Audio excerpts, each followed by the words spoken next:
It is my absolute pleasure to introduce you to our guest today, Nicole Elmes. And Nicole is currently Vice President of Sales for Disney's Consumer Products, Games, and Publishing. She's held a range of positions with the company over the last 15 years, leading sales, product management, new product strategy, amongst others. Prior to joining the Walt Disney Company, she served as general manager for Vivia Media. And in addition to her MBA from Pepperdine University, she holds a BFA in acting from New York University.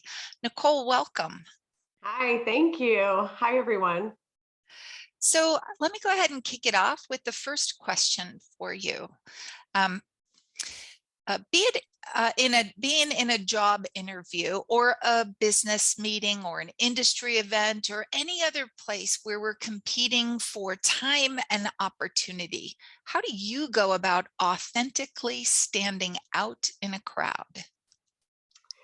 Well, I don't know who said it, but someone has said before, or I read it, they said stand out in a good way. And I think there's a lot to be said for that. One example of when I did this was actually when I went for my interview to get into the Graziadio school, and I lived in New York at the time, and I knew that I would be going into a hotel lobby. The interviews were held at a hotel full of suits, and I just, in New York too, I thought everyone's gonna be wearing black suits, right? So how can I stand out? How can I stand out from the get-go and look a little different? Because I also knew that I wasn't like everybody else in that room, not that they were all the same either, but I wanted to make it clear that I wasn't. And so I actually, walked in there, and at the time, only about 30% of MBA students were female. So that was one thing that set me apart. And it looks like we're rising. I did do a little bit of research, and it looks like it's climbing towards 40% depending on the school. So that's really exciting. And so I knew I would stick out because of that, but what else could I do? And so I wore a gold sweater and a brown skirt, and I definitely was found easily in the sea of black suits when my name was called for interviews. And I think it worked out really well to just stand out in a different way, and don't be afraid to be different. That was one example of an interview situation. And then I think once you get into the workforce, think about why people like to be around you. What do your friends tell you? What does your family tell you? Why do they like to be around you? What makes you different? I know I laugh a lot. Sometimes probably inappropriately I laugh. I think things are funny. So I use humor, and I laugh at myself a lot as well, right? I'm not just laughing at other people, and I have a positive outlook. And I've been told that before. So I know that that is something that's unique about me. And so, without trying to, gaslight people with positivity, I do try and keep an optimistic perspective and come in with a good attitude, and use that humor. And it's okay if you maybe laugh a lot when you're nervous. That's okay. You can even say, I laugh when I'm nervous. That's why I just laughed, right? If you're shy, it's okay to say it. Just own it and be who you are. I had a Pepperdine undergrad who contacted me and wanted to talk about career. And when I picked up the phone call, she just fired questions at me left and right. And the whole time I'm thinking, oh my gosh, she's very ambitious and this is great. But it was just constant firing. And at the end of the call, I let her know that I definitely wanted to set her up with a few people to talk to. And then I called those people and I said, okay, let's give her some feedback for this, right? She was definitely authentic to who she was, but how can we have her reach alumni and listen for a moment? And it was probably because she was so nervous. She was firing the questions, right? And really get what she needs out of the phone call, right? Instead of asking me questions about my background the whole time. So, I hope that if you are showing who you are and there's something that we can tweak, which we can all tweak, that you also have someone in your life who can tell you that. And if you're smart, if that's where you shine, let that shine. Be smart, right? When you're in an interview, make a comment about something that's probably outside of the box or something that you've researched going into that interview that other people haven't. And I think the other thing is, as Doreen said, I have a Bachelor of Fine Arts in acting. So I did learn early on how to have a presence, how to not be afraid to put yourself out there. And so I think that it's really about learning to work your personality traits. And And don't fill up a whole room just because you have a big presence. Remember that there's other people there too, right? So it does seem probably a little bit what I'm saying is she's saying be yourself, but she's also saying temper it. I'm saying both, let it shine and let it shine at the right time. And that's what standing out in a good way really means. Lately, I have let some of my gray hair in. And so that's another way that I stand out in a good way. I've done that purposefully. I have a really great hairdresser. And there are people at Disney that have walked by me and they know me. They'll say, "Oh, I know you. I met you." And I swear, I don't think I've ever met them, but I think they've seen me around and they think they know me. So that's another way to stand out in a good way. If you're into fashion, don't be afraid to let that shine. That's what makes you unique. Beautiful. Thank you. So let's go ahead and tap a little more into one of the things that you mentioned, and that is your graduate degree. So pursuing a graduate degree is no small undertaking. What advice would you offer for making the most of your graduate education experience? Okay, I have a few. So, and those of you who may know me or are in our mentor group have probably heard some of these, so I apologize. But the first one is to get involved. I have a lot of friends from Pepperdine that I still keep in touch with. And I rely on them not just for a business network, but for my social network too. They've met my kids, I've met theirs, right? We continue to get together a couple times a year, even though we're more spread out now. So you're going to make so many friends while you're at the Graziadio School. And I definitely think Pepperdine attracts a certain type of student. So you're going to make friends that will likely be lifelong students or lifelong friends for you. And you might even meet a spouse or a business partner, right? But if you aren't getting involved outside of your class time, then you're not going to have those opportunities to meet people. And then help everyone have a great experience there as well. Help people out. You'll still laugh at some of the grueling, prep for presentations many years later. I mean, there's a classic one from my class that my friend Brant still reminds me of. So we just still laugh about it. And so get involved. And then I would take classes that challenge you, especially if you think this is the last time you'll be in a formal education setting. So, I figured I probably, wouldn't get a PhD, never say never, but I don't think it's really in the cards. And so I wanted to make sure that I took the time to take classes that were above and beyond what I was required to take while I was at Pepperdine. One of those was a second finance class. I took my required finance classes. I was an entrepreneurial management major. And I took a second class with Professor Peggy Crawford, and it really helped me. It was a finance application class. And I let her know going in, hey, I was not a finance person before school. I am taking this because I really want to learn more. I want to be better at this. And I was really glad I did because my first job out of Pepperdine was at Disney in finance. And so I'm really glad that I pushed myself to take that extra course. So I had a little bit more going into that role. So I would definitely, take on classes that challenge you, and then rely on your professors for help too.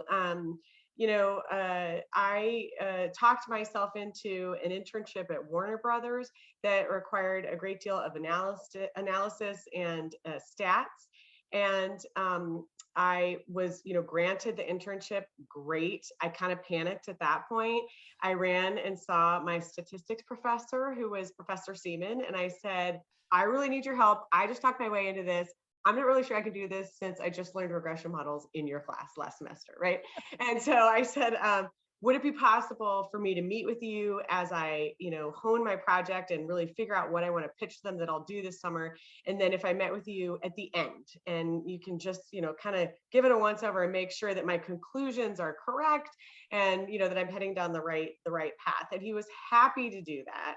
And it helped give me so much confidence. And I had never really, asked a professor for help like that before. And it was really wonderful that he was there for me. And that internship was a success. And that's what helped get me hired at Disney, was to be able to have Warner Brothers on my resume. So, butterfly moments are real. And you just have to raise your hand and ask for help. So yeah, get involved, take classes that challenge you, and know that your professors are there to help you.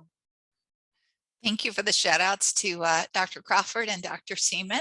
I know that they'll be pleased when they get a chance to watch this.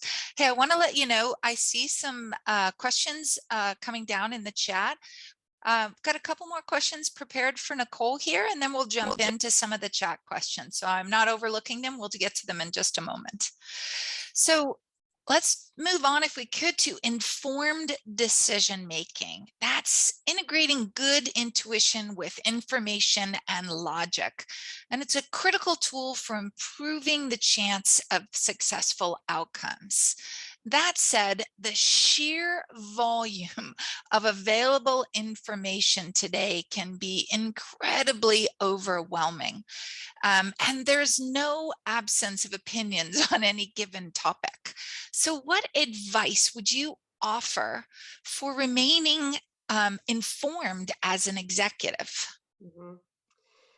I mean, there's two ways, I guess. Number one is internally. How do I stay informed on what's happening, especially at a large company like Disney? There's things happening in every segment. There's a lot of, newsletters that go out. There's webinars. I attend where I can. I do a lot of skim reading, I'll be honest. When it comes to emails and reports that are coming in, I've really decided which reports I think are the most important. And for those, I'm fortunate enough to be able to ask someone, hey, when you send the report, please send a couple bullets at the top, to just give me the overall idea of what is going on right now. And then if I want to open the report, I can. But otherwise, I would prefer to just get the headlines. So I've asked for that, from my team. And I am not a person who tries to clear out their email inbox. I file things that are important if there's something legal going on. But otherwise, I really let them flow in, and I don't read every single email if it isn't directly written to me.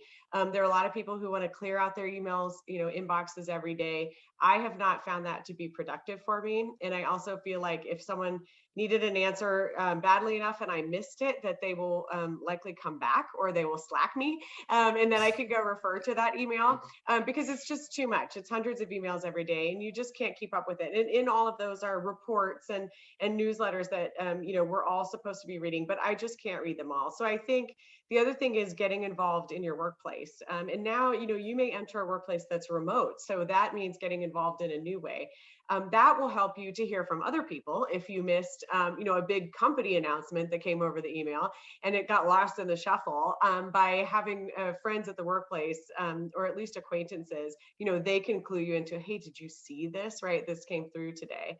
And I think outside of work, I mean, I read the New Yorker and the Week pretty religiously. I do not read the New Yorker cover to cover. I pick and choose. And I have books on my nightstand that I like to read too. I listen to podcasts.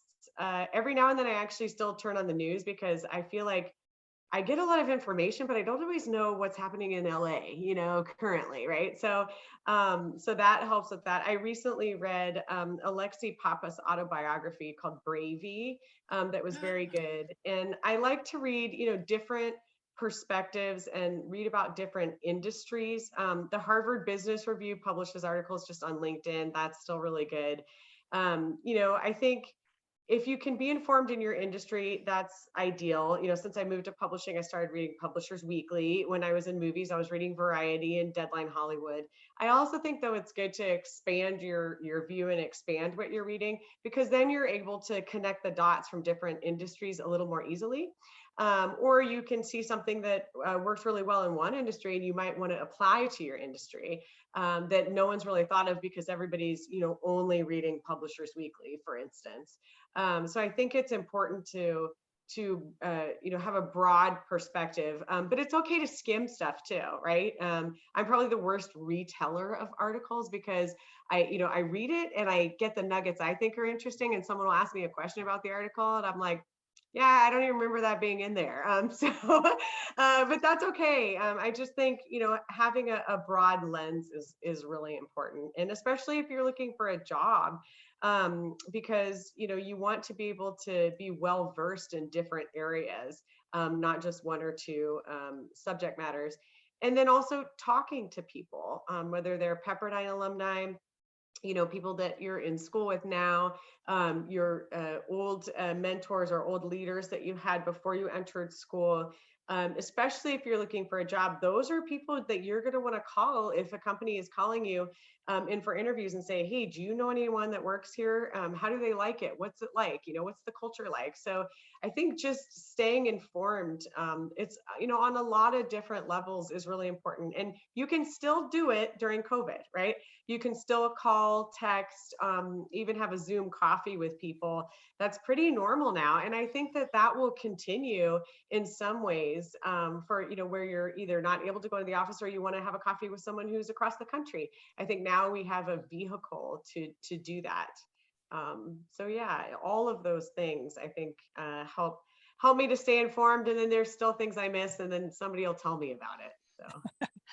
I love the abstracts and the executive summary as well.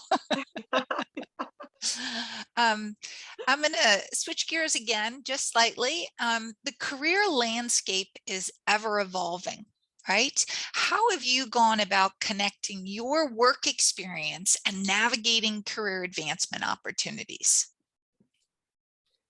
So I like to think of my career as having a thread through different areas where I've worked. And I would say for a long time, I kept it as a thread through industries. So I started in children's software. Then I went to business school and had an internship in video games. Then I was interviewing at movie studios for DVD distribution, right? So all those things are content distribution across different platforms. Now, as I have, been through different segments in Disney, I'm positioning my career to show that I've been, a change agent in each segment. I've been a leader in each segment. I have driven results in each segment. So the thread is still there. It's just early on, my thread was more industry specific. And now my thread is more leadership and skill set specific as I go forward. And I moved around a lot in Disney, I think. I mean, about every 3 to 5 years, I changed roles. I moved out of finance, where I started, into a what they call product management role, which is not product management like creating an app and bringing it to fruition, but really like the business owners for Blu-ray and DVD at the time, and then eventually digital. And I had some great roles and I had some so-so roles, I'll be really honest. And one key ingredient is that I always had great leaders. And those great leaders helped connect me to other great leaders when I was looking for a new role. And they were never afraid when I wanted to do something else. I could talk to my leaders about it and say, I really like this role, but I'm looking for something new. And I apologize, my internet just said it's unstable. So we'll see. Hopefully it hangs with us Oh, here. great. And another thing is I started in finance, which is a group that works cross-functionally. And if you do feel like you may want to start in one area and perhaps move to another, if you aren't totally sold on like, I have to be in marketing or I have to be in finance, it is really good to start in a role like a finance or operations, or at Disney, what they call product management, because you work with so many different people. You're not siloed. So I met a lot of people within the company and was able to show them by working with them the value that I was bringing to the table. So that makes networking pretty easy, right? As long as you're doing a good job and you're using your strengths and you're easy to get along with. Then if you want to move to a different area, people have a direct relationship with working with you and can vouch for you and say, I've worked with this person. They're really great. And so, I would network and I would ask for new roles. And do well in the role I was in while I also was networking. That's really important for a new role. And I was in one role at Disney where I literally didn't have enough to do for a while. And for me, that just doesn't sit well. So I kept raising my hand to work on other projects. And eventually I was asked to lead a new team. So, you have to keep raising your hand again and again. And I think you have to also continue to prove yourself again and again. And I've always been fine with doing that. It's nerve-wracking. You don't know if you're going to do very well, but I've always been game to try and prove myself again and again. And then the other thing I would say is the same with being at Pepperdine is get involved.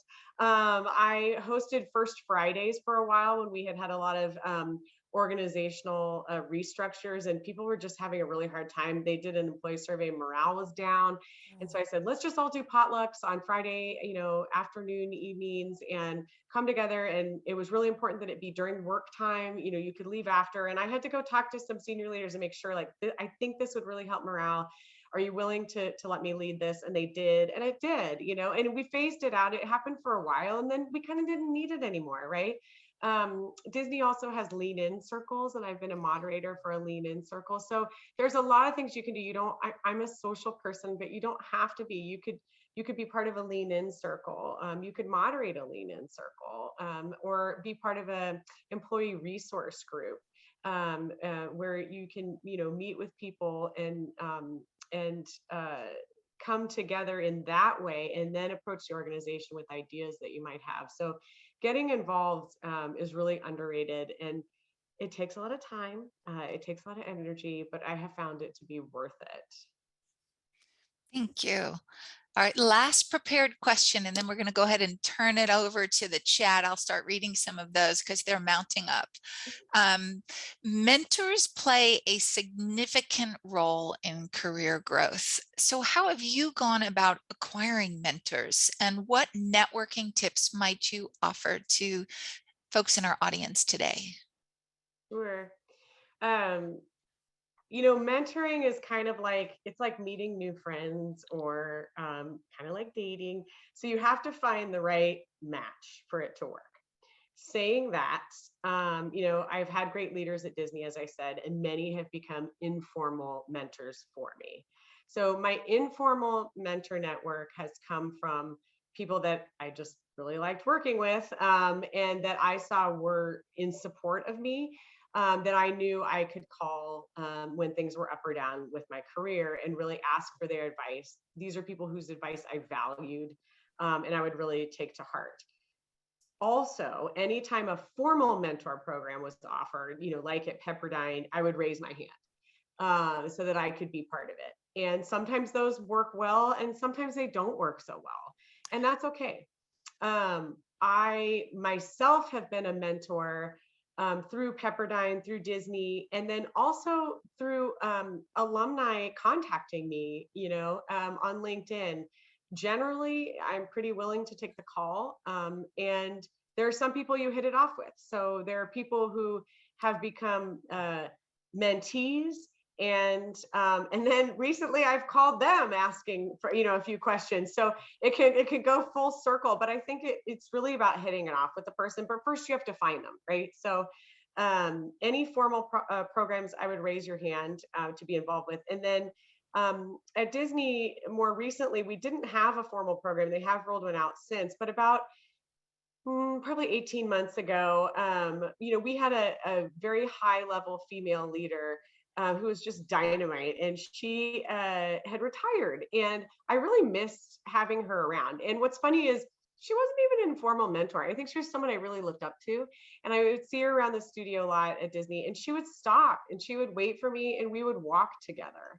And she, when I was pregnant, she would tell a story in a business meeting about, how the times have changed since when she was pregnant and working, and she just really was kind of, I don't know, like there for me in a light way, right, with a light touch. And so I really missed her when she left. And so I just went to my leader and I said, listen, I'm really missing strong females, and I would like a female mentor. And can you please help me with that? And he said, yes, I will help you with that. And it took him a couple of months. It was about 2 or 3 months. And then he came back and he said, I have someone for you. And she is still my mentor at Disney today. And I just get so much out of meeting with her. So the other thing is, raise your hand and ask for one. And you'd be surprised. People are willing to mentor you, and people are willing to help you find a mentor as well. Thank you. Mhm. That's great advice. I'm going to go ahead and begin to work our way down the chat, and we'll start at the top. So Will Snowgrass asked, what is your typical day like? Oh my gosh. Okay. So in publishing, I'll start with a Monday. That's probably a more fun day. So usually Mondays, we don't have meetings in the morning, though I work with a lot of East Coasters. So there are some mornings that start at about 8 a.m. With meetings. But Mondays, I usually have a little bit of time to prepare for my staff meeting, which is on Tuesday afternoon. We, as a sales team, are part of the content acquisition process in publishing. So we have some short manuscripts and ideas that we need to read over and determine if we're going to acquire the author. So I prepare those, often look at how we're tracking in terms of sales, make sure that there are no fires that need to be put out. And then I go into usually a slew of meetings for a few hours that are looking at everything from right now, operations and supply chain. As you all probably know, there's a lot of backup. And we print books at the end of the day. So we have books on boats that are still on boats. We have printers in the US who are short on paper, and those that have paper don't have capacity. So there's a lot of moving parts right now. We may need to move release dates for titles. I do a lot of gathering of information from my team to be able to make a strategic decision. I have a team of sales reps with different accounts. So if we're looking at changing a price or moving an on sale date, I really need to understand what that means for each account and then weigh the decision appropriately to give one answer for our whole team.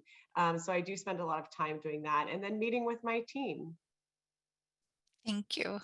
Mhm. All right, from Carlton Helfer, what is some of the best advice you've ever received that you can share? Oh my gosh. Um, you know, that's a tough one. So there is a quote, and I'm gonna not get it right. But there was a quote that basically says, it was by a musician, and he said that he felt like he had to practice every day, and if he didn't practice one day, he would know it. If he didn't practice 2 days, his wife would know it, and if he didn't practice 3 days, everyone who was in the audience would know it, right? And I'm a big believer in consistency for something that you want, practicing and working hard for something that you want. That has always paid off. It's difficult to learn. You can ask my third grader. We're doing flashcards last night. It was very difficult. But I think that, what I was trying to tell her is that, how do you think other people are passing, their multiplication tests for 12s, right? They're doing their flashcards. So you have to do it too. And that's just it. If you're ever asking yourself, why aren't I progressing in the way I wanted to? Why aren't things, moving the way I want them to? Assuming you're not being too aggressive in your expectations, it's probably because you're not applying consistent practice to what you need to do. So yeah. Beautiful advice. Okay, so from Julie, and I should probably know because Julie, you were in my class, Awopetu, Awopetu. I'll spell it versus not pronounce it correctly again. So hello, good afternoon, everyone. Nicole says on your profile that you're an MBA mentor. What are some things that you repeatedly hear students say that are counterproductive?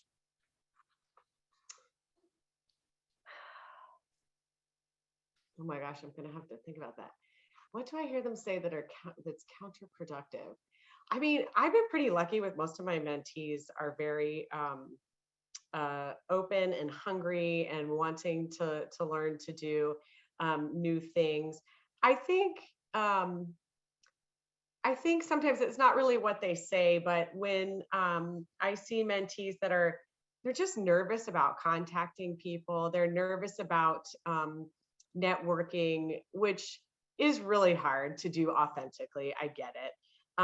And sometimes I just wish like I could kind of push them out there, like, no, just go out there, right? Just contact people. You'll be surprised.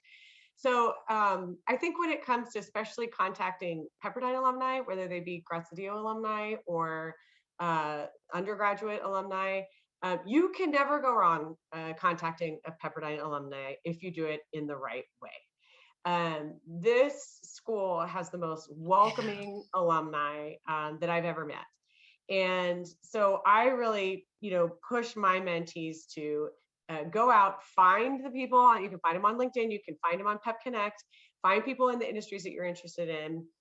Write to them, reach out, see if they'll have a conversation with you. Be specific about what you want to know. Do it in an appropriate way, and you're going to expand your network that way. So I think that sometimes that can be scary, and I totally get it.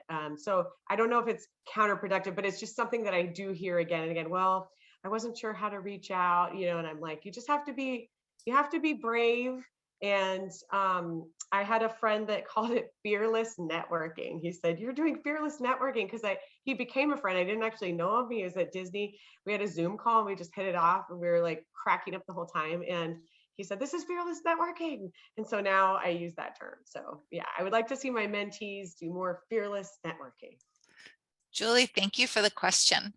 All right, let's move on to the next, Nicole. Victoria Prugo asks, if you're already in the entertainment, already work for an entertainment company, but you're maybe in a space that you don't want to work in, i.e. customer service, what is the best advice for transferring to another department, such as marketing? Okay. I think there are a couple ways to do it. One is to make sure that you're networking internally. And that could even just be with other people in your area of customer service. Hey, do you know anyone in that group, in this group in marketing? Making sure you know where the groups live. If there's some sort of internal roster that you can see who's in charge of each of the groups. I would try and ask your leader if there's any opportunity to do a stretch project. Where you could maybe go help out on those teams. Volunteer to cover for a maternity or paternity leave is another way to do it, to get a real experience in that area, assuming you don't have it already. And also to show those people what you can do. And then, I would start with someone your level or just a little bit higher in those areas and apply some fearless networking and write them an email and say, "I'm very interested in marketing. I'd love to hear about, your job and how you got there." And start there and then work your way up, right? Always ask, well, who else do you think I should talk to? And the more you talk to people, the more you'll find out like, oh, actually, we have this project. We were going to hire a temp for it, but would you be interested in that? So, but you have to be on their mind and you have to be in the know to be able to find out about those projects, because they're not going to be jobs that are just posted, right? So that's where the internal networking is key. Beautiful. Diane Gutierrez, I have a question here from Diane. How have you seen the industry change throughout your time at Disney? And how have you adapted to this change? Okay. Well, since I'm in movie distribution, it's changed so much. My first week that I came in, people were leaving with boxes because it was 2006, and the market had just started to crash for a little while there. And I remember that we were putting out, I think it was Hannah Montana, the concert on DVD, and I was in finance. So we're waiting to see, what are our day one numbers, and the numbers came in, and everyone was very quiet. And I thought, I wonder if it's usually like this. And like, no, it wasn't, because it didn't do very well out of the gate. And so then that's when I started to see shifts in consumer behavior in terms of what they were buying. And that kind of went up and down for a little while, to be honest. We ushered in Blu-ray, we ushered in 4K.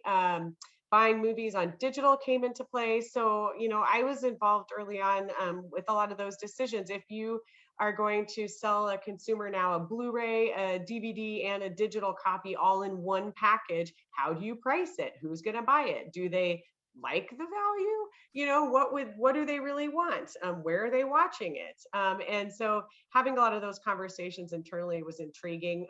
I did build one of our first industry models for Blu-ray, which was fun, but also like, you don't know what you're doing. You're just getting all this outside industry data and trying to put it into a model. The first time we sold movies on Apple, I was in finance, helping with that. So it was really exciting to see new things coming. And then, my last few years when I was really managing the whole back catalog for Disney and 20th Century Fox film and television was when we saw that Disney Plus was coming, right? And so seeing that freight train coming at you can be a little scary. But I think at the end of the day, especially for the Disney consumer, all boats rise. People still continue to buy movies on DVD and Blu-ray in much larger volumes than one might think. And on digital, they really want to own Disney movies. And they want to subscribe to Disney Plus. So it actually, was incremental to the business. I think just being able to roll with the changes and not getting too scared. I know, before Disney Plus was launching, everyone was very worried about the transactional business, but it's trying not to be too fatalistic about things and knowing that, yes, there's going to be some changes. How do I prepare myself for that? What do I want to do next? Yeah. Thank you. Great question, Diane. Anthony Vogt has a question. How have such, you have such a great work-life balance. Can you speak about that a little? Sure. So, Anthony, I know why this may come up too, because we were talking about some things recently, doing a 30-day yoga, a yoga challenge that I was doing, and I think Anthony was like, "How are you doing this?" So the room knows I have 3 children as well. So husband, dog, and I don't know that I've mastered the work-life balance. What I did learn a long time ago, and is that it's never going to be in balance on any one day. And I learned this of all things, and this is what I mean about reading and getting information from other sources. I learned it from a pediatrician because I took my youngest, my son, who's my oldest, sorry, my first child, into the pediatrician. I said, I don't think he's eating enough vegetables. He just like drinks milk all the time, and he's like, some days he eats, some days he doesn't. And so she asked me a few more questions. She said, okay, look, here's the thing. You need to look at it like week to week and then month to month, right? How is he eating over that period of time? Do you feel like he's getting an adequate amount of vegetables like over the course of a month? And I was like, yeah, I do. And she said, okay, then you're fine. And so that's what I apply to my work-life balance, right? There are some days where I'm working more hours than I am seeing my family. There are some days where, I really need to be with my family because something's going on, or there's an orchestra performance, or there's a sick child, right? Or COVID, or whatever it is, right? And I stopped looking at it day to day. I really try not even to look at it week over week. I try and look at it over a longer period of time, right? And just say, does it feel like I'm in balance or am I out of whack? The other thing is, I read The 4-Hour Workweek by Tim Ferriss, and that is a very good book on delegating. So I really started delegating. I got a housekeeper. I have a meal kit for 3 days a week. And the other days we kind of fend for ourselves and figure out what we're eating. I let the children get lunches from the cafeteria at school. When I started, when the kids were younger, I would always make their lunches. And then as I had more kids, I was like, no, you can go to the cafeteria. Just make smart choices, people, So you have to kind of give up a lot and delegate a lot. But what I found is that you don't have to spend a lot of money to delegate. I had someone who was coming and mowing the front lawn, and I asked him, do you think you could just do some weeding in the backyard? And I was ready for him to, take the price up and everything. And he didn't. And I finally said, do I need to pay you more? And he said, no, I'll just do that. That's quick. That's easy. So, sometimes you can just ask for things. So, and the other thing is I don't try to do everything. I do prioritize exercise, eating right, and sleep outside of work and all the other mandatory things. But those are very important to me. Hence why I'm doing the 30-day yoga challenge. But exercise really is important to me to keep my brain sharp, to make sure that my stress has a place to go. To have some time that's by myself. I'm a runner. So, when the kids were babies, yes, I would take them in the stroller, but now they can't keep up with me. So I just run away. But those things are really important. So I protect those things as much as I can. But some days you're working till 11 and you're not going to get to bed till 12, right? Other days you're able to get to bed at 10 and you're feeling good. It's that idea of just taking it to a longer period of time. So those are some of the things I employ. And lastly, I think prioritize what's important to you. We say no to things. There are some birthday parties I don't even tell my kids they got the invitation for. And we just don't go because it's too much, right? We just can't do everything as a family of five. And I married someone who is in it with me, giving his 100% all the time too, which really helps me as the mom take some of the pressure off. And I recommend a shared Google Calendar if anyone is married or has a significant other that you're trying to coordinate events with. That's beautiful advice. Life in the trenches. We only have about 2 minutes left, so I'm going to go ahead and randomly pick from the list a question here. So there is nothing but a random here, guys. Okay. And I'm going to go to Neil Turnage. Is it possible to get a summary of a YA novel to someone on your team for consideration, either personally, wow, that was an interesting pick, through an agent, uncertain if this is part of your capacity? I think I'll go ahead, Neil, and move that one off the line because it sounds like you're pitching business here to Nicole. And let me see if I can move on to another question that might be a good closeout for us.